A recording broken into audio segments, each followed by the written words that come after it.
Olete muidugi kuulnud futurismist. See on uus vool kunstis. Tema jaatavad põhijooned on veidi segased, kuid eitavad küljed selle eest üliselged. Nad ütlevad, maha kõik vana, maha kõik, mis enne meid on olnud, maha kõik, mida meie pole teinud. Maha Hellas, Renessanss, Shakespeare, Goethe, Dostojevski. Futuristid unustavad, et nende peas midagi päris uut ei või olla. Kõik on nii või teisiti minevikust päritud. Sellest, mis enne neid on olnud. Kui nad nüüd minevikule maha karjuvad, siis kõlab see hüüd ka neile enestele. See on hädahüüd. Ja see hädahüüd tuletab meelde Rooma keisrit, kes kahetses, et inimese sool üks pea ei ole, sest siis võiks terve soo korraga hävitada. Nagu näete, unustas roomlane, et ta kogu inimese soo pea maha raiumisega ka iseenese nupu maha oleks võtnud. Aga ehk ei pidanudki see keiser ennast inimeseks. Õige, Rooma keisrid olid jumalate järeltulijad, kui mitte jumalad ise. Vähemalt said nad surmas jumalateks.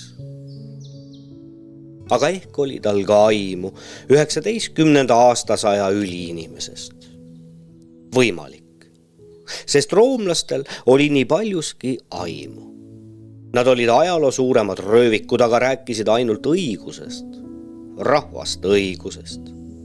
Selle poolest olid nad täielikud futuristid, tulevikumehed.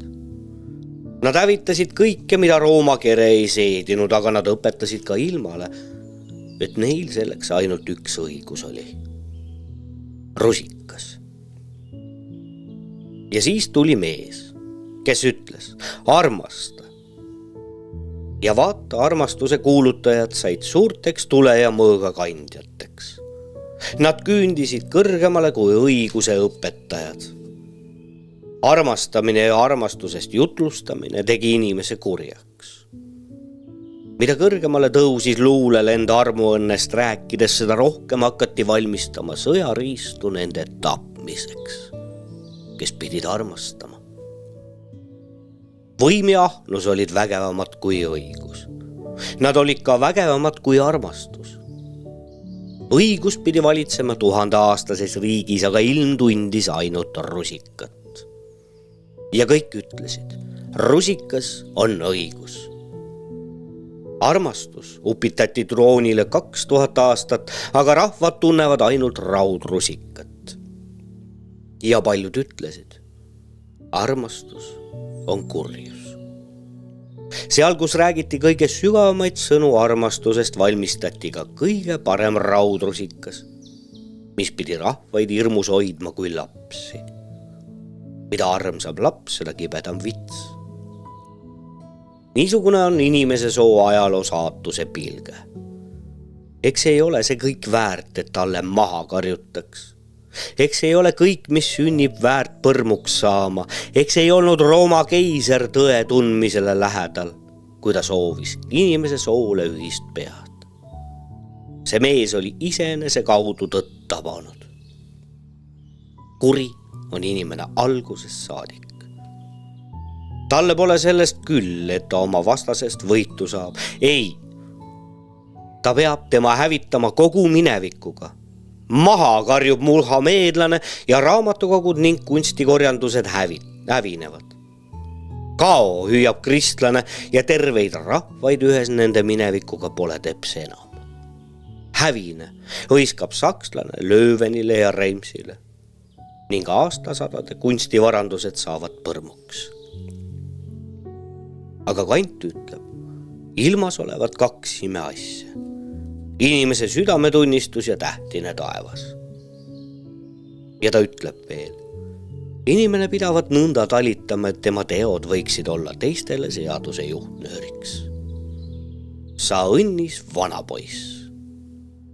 Vanapoisid on ikka õndsad. Sa surid õigel ajal, sul polnud vaja oma arvamisi revideerida. Nüüd aga elame futurismi vallas. Maha minevik, maha Kant ja tema poolehoidjad. ja elagu Nietzsche, sest tema räägib üliinimesest, kellel on ainuõigus hävitamiseks, rüüstamiseks.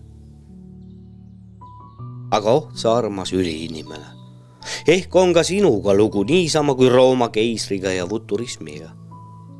Ehk hakkad ka sina heitlema minevikuga just sellepärast, et tulevik sulle hirmu peale ajab. Ehk ärkab sinus aimdus, et patt vaimu vastu ei leia andeks andmisest. Kui sa ometi kokku juhtuksid oma kaasvenna Raskolnikoviga, kes pidas omasuguseid satikateks ja kes lõpuks leidis, et ta ise on nende sarnane. Kas tõesti rääkisid roomlased asjata õigusest?